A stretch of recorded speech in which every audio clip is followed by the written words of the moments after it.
Inasahang haharap ngayong araw sa Senado si Sheila Guo, ang kapatid ni dismissed Bamban Mayor Alice Guo. Ang kasama naman niyang nahuli sa Indonesia na si Cassandra Leong, paharapin sa Kamara bukas. May unang balita si Oscar Oida. Mula sa National Bureau of Investigation, dinala sa Senado ang kapatid ni dismissed Bamban Mayor Alice Guo na si Sheila. Habang sa batasan pambansa naman, si Cassandra Leong. May magkahiwalay na arrest warrant laban sa dalawa, ang Senado at Kamara, matapos ma-cite in contempt dahil sa di nila pagdalo sa mga pagdinig kaugnay ng Pogo. Inaasahang ihaharap sa pagdinig ng Senado si Sheila. Basta advice ko, magsabi lang siya ng totoo. Dapat siya talaga magsalita kasi wala naman siyang tinatago. Pero siyempre dahil pinailan siya ng kaso, pwede niyang i-invoke yung uncertain questions, yung right against self-incrimination. Sa Miyerkules naman, inaasahang ihaharap sa pagdinig ng Quad Committee sa Kamara si Cassandra. She is our only link doon sa Lucky South 99 at saka doon sa ibang illegal Pogo hubs that was raided by PAOK. We have to get information from her kung sino yung may-ari, sino yung abogado, sino yung tumatayong mga incorporators nito. Ang gusto natin malaman dito sino ang people behind Cassandra Leong. You have to remember that Cassandra Leong is only 24 years old. And being so young and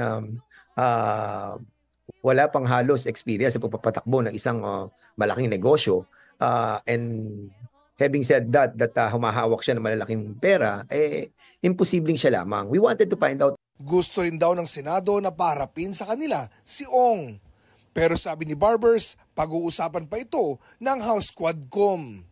Ang kampo ni Ong, pinag-aaralang magsampa ng reklamong arbitrary detention laban sa mga nasa likod ng pag-aresto at pagkakakulong nito. Kasama raw sa tinitingnan nilang reklamo ang mismong Justice Department. Arbitrary detention, any public officer who detains another without a legal cause. Tingnan natin kung pwedeng idemanda yung mga taga-DOJ sa mismong DOJ. Let's check the partiality or impartiality of the DOJ. Doon kami magdidemand. Hininga ng media ng reaksyon ng DOJ pero wala itong tugon. Sa gitna ng lahat ng ito, nasaan na nga ba si Alice Guo? Base raw sa pagkipag-ugnayan ng Presidential Anti-Organized Crime Commission o PAOK sa kanilang counterparts, nasa Batam, Indonesia pa rin siya. Ito rin ang impormasyong natanggap ni Senador Sherwin Gatchalian, pati na ng Bureau of Immigration. Yung mga ASEAN ambassadors na kausap ko at sabi nila naka-alerto na rin yung kanilang mga otoridad. So mahihirapan siyang gumalaw ngayon. Doon po sa ating coordination with our counterparts, Indonesian immigration, wala pa pong attempt si Mayor Alice Guo na magtawid border muli mula po nung huli niyang pasok noong August 18. Nauna na rin sinabi ng PAOK na base sa nakuha nilang impormasyon, hindi China ang posibleng final destination ng na-dismiss na mayora, kundi sa Golden Triangle region sa Southeast Asia, partikular sa Cambodia. We're confident that she's trying to get into the Golden Triangle because the Guo family has business interests, gambling interests in Cambodia. So that would be the safest bet that we have as of this moment. Inaalam din ng PAOK sa kanilang counterpart sa Hong Kong kung nakalipad nga ba o nakapasok sa kanilang teritoryo ang kapatid ni Alice na si Wesley. Ang NBI naman, sinabing patuloy ang pagsubaybay nila sa mga galaw ni Guo. Yan continuously nagmo-monitor kami.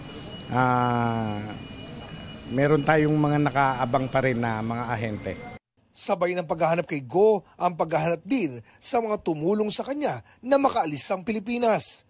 May mga lead na raw ang PAOK kung sino-sino ang mga ito at kasalukuyan pa nilang kinukumpirma. Bagamat may mga leads kami, may mga litrato kami ng mga taong posibleng tumulong sa kanya, this remains conjectures at this point until mabuo po yung solid evidence laban sa kanila. Ito ang unang balita, Oscar Oida para sa GMA Integrated News.